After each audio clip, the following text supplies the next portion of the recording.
지식과 지혜로 내 삶을 풍요롭게 만드는 내 손의 도서관입니다. 오늘은 스스로의 깨달음을 통해 자유로워지는 숭산 대선사의 가르침 부처를 쏴라 라는 책을 소개합니다. 이 책은 숭산 스님이 제자들과 주고받은 삶의 궁극적 의문과 해법에서부터 스님의 행적과 수행 이야기, 고승들의 지혜를 담은 책입니다.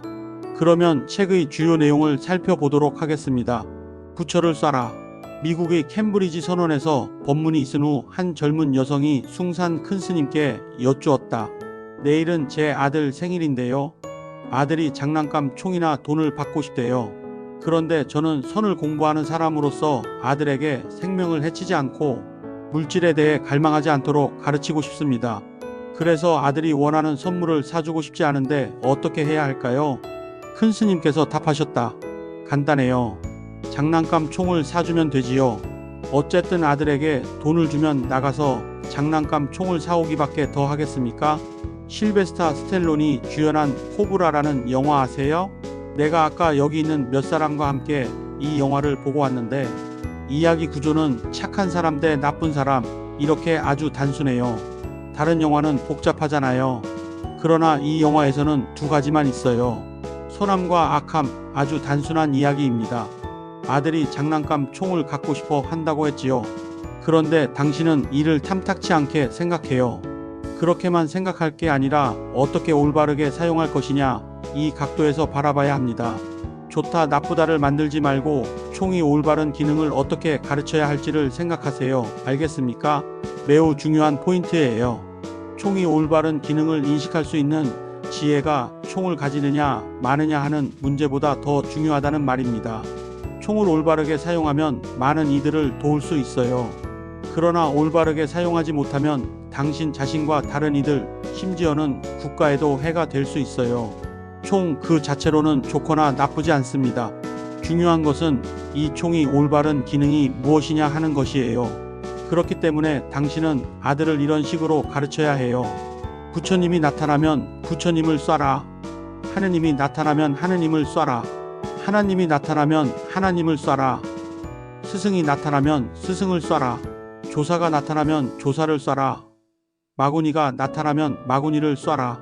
마음속에 무엇인가가 나타나면 그걸 쏴야 한다는 말입니다. 알겠습니까? 그렇게 되면 당신은 부처가 됩니다. 아들을 그렇게 가르쳐야 해요. 총에는 좋고 나쁨이 없어요. 좋다 나쁘다가 없다 이 말입니다. 이름과 모양일 뿐이에요. 왜 하는지 왜 사용하는지가 가장 중요해요. 오직 나만을 위한 것인가 다른 생명을 위한 것인가 아주 진지하게 생각해 봐야 합니다. 욕망 곱하기 제로는 제로. 뉴에이번 선언에서 수행 중인 한 수학자가 영성과 지식의 관계를 숭산 큰 스님께 물었다. 큰 스님께서는 아이와 같은 마음을 가져야 한다고 말씀하셨는데 예수님도 그렇게 이야기했습니다. 그렇다면 영성에서 지식은 어떤 역할을 합니까? 선을 이해하는 데 있어 올바른 지식이란 무엇입니까? 지금 이 순간 원하는 게 무엇입니까? 숭산 큰 스님께서 물으셨다. 평화와 고요함이요. 평화? 평화가 뭡니까? 동요나 흔들림이 없는 것이겠지요. 나쁘지 않아요. 평화는 아주 좋은 말이에요. 그러나 정확히 무엇을 뜻하는 걸까요? 진정한 평화란 무엇입니까? 계산기를 사용할 때 계산기 판에 숫자가 이미 찍혀 있으면 다른 계산을 할 수가 없지요. 제대로 된 답이 나오지 않을 거예요. 이 때문에 아래 부분에 C라고 쓰여진 단추가 있는 겁니다. 단 이 단추를 누르면 있던 숫자가 지워져서 0이 돼요. 그러면 계산을 할 수 있게 됩니다. 마음을 맑게 하면 행복은 도처에 널려 있어요. 아이의 마음처럼 아무것도 가지지 않는 완전한 평화다 이 말입니다. 그러니 늘 C 단추를 누르세요. 화가 나면 C 단추를 누르십시오. 그러면 마음이 맑아져요. 모른다는 마음이 C 단추를 누르면 그 마음입니다. 생각이 많으면 모른다 하는 마음으로 오직 곧장 나아가세요. 그러면 생각이 없어집니다.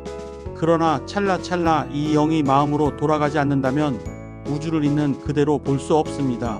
생각하는 동안은 산이 눈앞에 나타나도 볼 수 없어요. 고통스러운 생각만을 볼 뿐이에요. 슬픈 마음에 집착하면 아무리 아름다운 광경이 펼쳐져도 인식할 수 없어요. 생각만을 쫓아가게 됩니다. 그렇게 되면 순간의 세계를 놓치게 돼요. 나는 언제나 생각을 하는 동안 눈을 잃어버린다고 말해요. 눈은 있지만 머리가 생각으로 가득 차 있으면 눈앞에 나타나 있는 것을 볼 수 없어요. 제대로 들을 수도 없고 제대로 맡을 수도 없고 제대로 맛볼 수도 없고 제대로 느낄 수도 없어요. 계산기에 숫자가 떡하니 찍혀 있으면 계산을 못하는 것처럼 말이에요. 그렇기 때문에 선에서는 찰나찰나 본래 마음으로 돌아가라고 가르칩니다. 시 단추를 누른다는 말이지요. 이걸 오직 모를 뿐이라고 말해요. 영을 깨닫게 되면 마음이 텅 비게 됩니다. 텅 비어있는 마음은 허공과 같이 맑아요. 허공과 같이 맑다는 것은 거울과 같다는 말입니다. 거울은 앞에 오는 모든 것을 비춥니다. 빨간 공이 오면 빨간 공을 비추고 하얀 공이 오면 하얀 공을 비춰요. 슬픈 사람을 보면 나도 슬프고 기쁜 사람을 보면 나도 기쁩니다. 이게 보살입니다. 보살은 나 자신을 위한 욕망은 없고 오직 다른 중생을 위해 행할 뿐이에요. 이것이 대자대비 보살도입니다. 삶과 죽음의 갈림. 미국의 뉴헤이번 선언에서 법문이 끝난 후였다. 누군가가 큰 스님, 마음이 공함을 체험하기 위해서는 꼭 생사의 고통을 거쳐야 합니까? 하고 질문했다. 큰 스님께서 말씀하셨다. 너에게 묻겠다. 너는 어디서 왔느냐? 삶에서냐? 죽음에서냐? 물론 삶에서 왔지요. 제자가 대답했다. 숭산 큰 스님께서 다시 물으셨다. 삶에서? 삶이 뭔데? 제자는 한동안 대답하지 못하다 입을 뗐다. 자아요. 자아? 자아가 무엇이냐? 제자는 대답하지 못했다. 큰 스님께서 컵을 들며 말씀하셨다. 여기 물 보여? 아마 지금 18도쯤 될 거야. 온도를 영하로 낮추면 물은 얼음이 되고 100도쯤 올리면 수증기가 돼. 물인데 온도에 따라 형태가 생기고 없어지고 이런다 이거야. 물에서 얼음으로, 얼음에서 수증기로 바뀌고 또 다시 물로 바뀌어. 이렇게 형태는 변해. 그러나 H2O라는 본질은 없어지거나 생기지 않아. 형태만 변해. 물, 얼음, 수증기 다 이름과 모양일 뿐이야. 이름과 모양은 언제나 변하지만 H2O는 변하지 않아. 물이 온도를 알 수 있으면 형태도 알 수 있어. 죽음에 대해 물었지? 너의 참나가 뭐야? 이건 너의 손이고 발이고 몸뚱이야. 내 몸뚱이는 나고 죽어. 그러나 참나는 나고 죽지 않아. 넌 내 몸이 나야. 이게 나야 라고 생각해. 아니야. 몸뚱이는 모양일 뿐 진정한 나가 아니라고. 나라든지 죽는다 라고 생각하면 그것은 미친 짓이야. 깨어나. 물, 얼음, 수증기에는 모두 H2O야. 그러나 물에 집착하면 물이 얼음으로 바뀔 때 넌 물이 없어졌다고 생각할 거야. 그러면 죽었다고 하겠지. 그러나 온도를 높이면 짜잔, 물이 다시 태어났다고 할 거야. 온도를 더 올리면 물은 없어지고 수증기가 돼. 이렇게 되면 물은 다시 죽게 돼. 물이라는 것에 집착하지 마. 이름과 모양에 불과하다 이 소리야. 이름과 모양은 본래 텅 비어 있어. 항상 변하기 마련이야. 생각이 이름과 모양을 만들어. 물은 나는 물입니다. 이렇게 이야기한 바가 없어. 태양은 나는 태양입니다. 이렇게 이야기한 바가 없어. 달은 나는 달입니다. 이렇게 이야기한 바가 없어. 인간은 물이라고 말해. 인간은 태양이라고 말하고 달이라고 말한다고.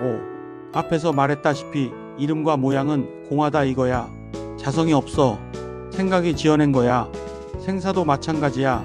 이름과 모양에 집착하면 H2O를 알 수도 없고 물, 얼음, 수증기를 올바로 사용하지도 못해. 이름과 모양에 집착한다는 것은 외형에 집착한다는 소리야. 금강경에 보면 약견제 상비상 즉견열애 라고 나와. 만약 모든 상이 상이 아님을 바로 보면 곧 열애를 볼 것이다. 이런 뜻인데 다 같은 내용이야. 그러니 모든 생각을 끊어. 모든 생각이 끊어지면 마음이 텅 비어. 그러면 일체를 있는 그대로 진리로 보게 돼.